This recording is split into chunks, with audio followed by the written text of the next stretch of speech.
In the world of financial services, the ground is always shifting. What felt cutting edge yesterday is pretty much legacy tech today. So the real question is, how does anyone, from a huge global bank to a tiny startup, not just survive the next few years, but actually come out on top?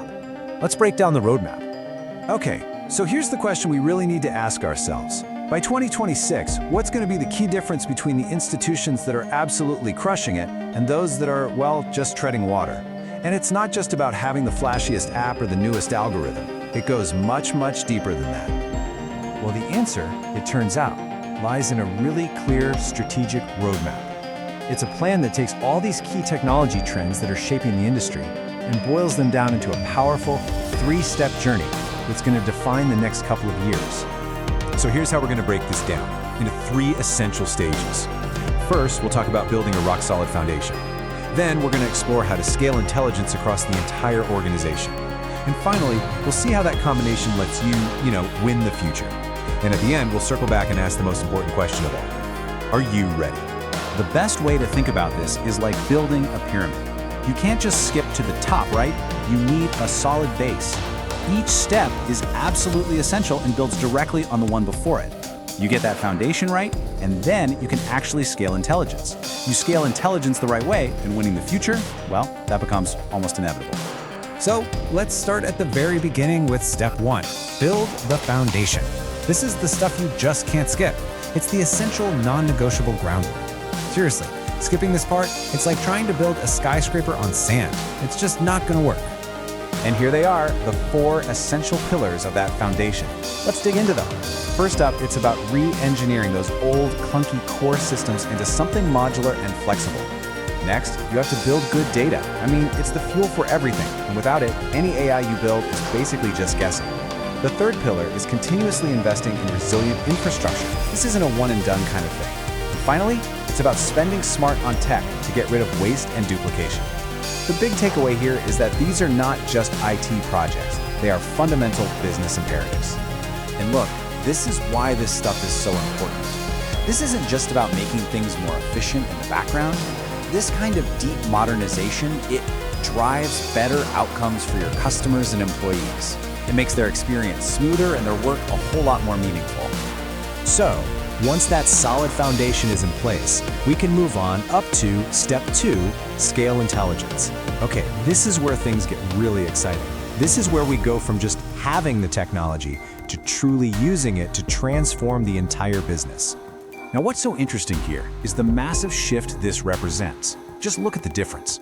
On the left, you've got the past. It was all about these isolated little AI pilots and data that was all over the place. But the future, on the right, is all about integrated, enterprise-wide frameworks that are built on trusted, connected data.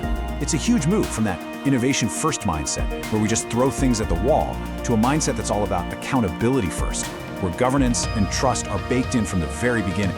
A huge part of this intelligent future is this idea called agentic AI. Now, this isn't just AI that can answer a question for you. This is AI that can actually do things. It can coordinate tasks, take action, and optimize whole workflows all by itself. Think of it this way. You're going from an AI that's basically a really smart analyst to an AI that's a full-on project manager. So you can see, scaling this kind of intelligence, it takes more than just cool tech, right? It demands a culture of trust where your employees actually see AI as a partner. It needs what's called regulation by design, where safety and compliance are built into the tech, not just tacked on as an afterthought. And yeah, it requires making that big leap from those small experiments to enterprise-grade agentic AI. And that brings us to the top of the pyramid, the most exciting part. Step three, win the future. This is the big payoff. This is what all that foundational work and intelligent scaling actually gets you.